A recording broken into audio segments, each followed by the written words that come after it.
Hello, and thank you for joining us today in our study of the book of Psalms. Today we're in Psalm 75. And in this psalm, which is another psalm of Asaph, you have an important statement that's going to be made about who it is that exalts mankind. Now, with this particular idea, we don't have a very long psalm, it's only 10 verses in length.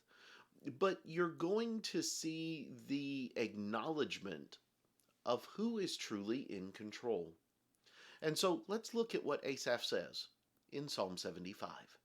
Beginning in verse 1, we read, "We give thanks to you, O God, we give thanks, for your wondrous works declare that your name is near.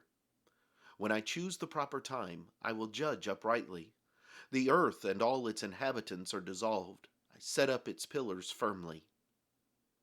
I said to the boastful, do not deal boastfully, and to the wicked, do not lift up the horn. Do not lift up your horn on high. Do not speak with a stiff neck.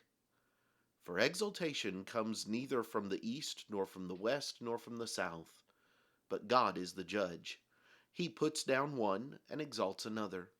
For in the hand of the Lord there is a cup, and the wine is red. It is fully mixed, and he pours it out. Surely its dregs shall all the wicked of the earth drain and drink down. But I will declare forever, I will sing praises to the God of Jacob. All the horns of the wicked I will also cut off, but the horns of the righteous shall be exalted."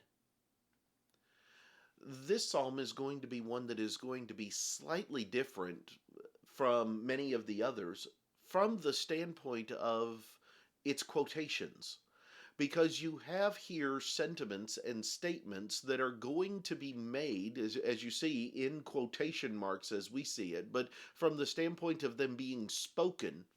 And the question then becomes, who's the one who's doing the speaking?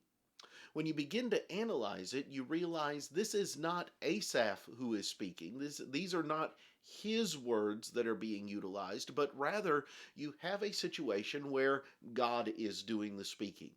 When you look at what is being said in verses 2 and 3, you see the idea that he is the one who will judge uprightly at a time when he chooses, not when somebody else chooses. But also the earth and all its inhabitants are dissolved. I set up its pillars firmly. In other words, he's the one who's in charge of everything. He's the one who is over everything. And so when you see these statements that are going to be made throughout this psalm, recognize that Asaph is not saying these are the things that I say, but rather he says in verse 1, the wondrous works declare that your name is near. And therefore, God is the one who is doing the speaking. And in the midst of that speaking, he is talking about the importance of recognizing our relationship to him, because many people want to be in control. Many people want to be the ones who are going to be the determining factor of how things are going to operate and answer the question, who's in charge? But God says, ultimately, I'm the one in charge. I will judge uprightly. All of those things belong to me. He says, I said to the boastful, do not deal boastfully.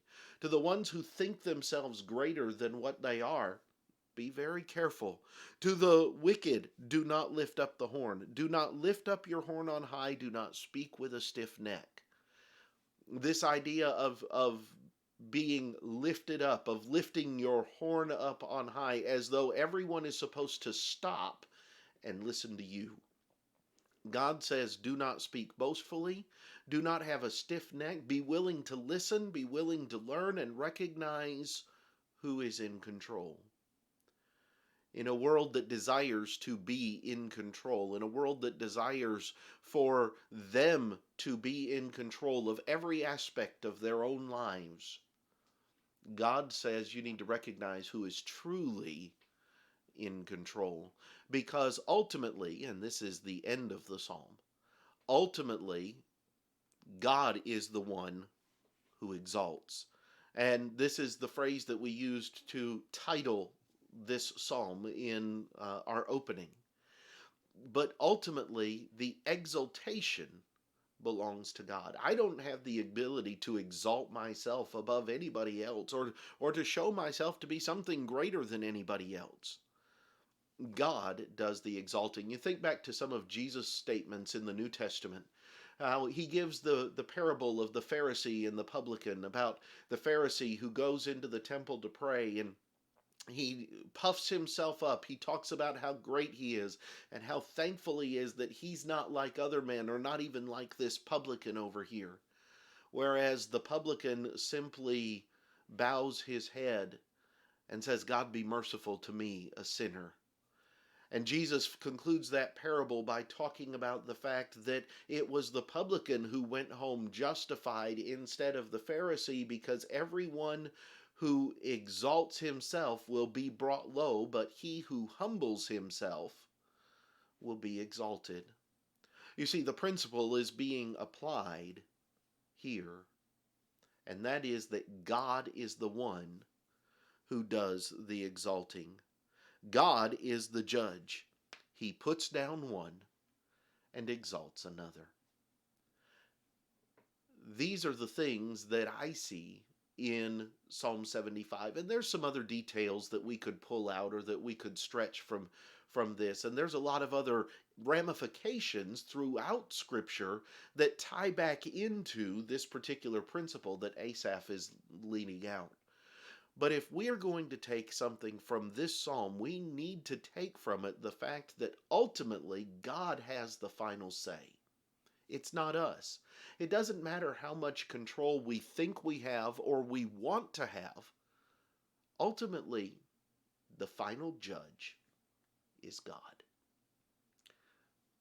Thank you for joining us for our video today. Next time, we're going to come back and we will begin looking at Psalm 76. I hope that you'll join us then. But until then, have a great day.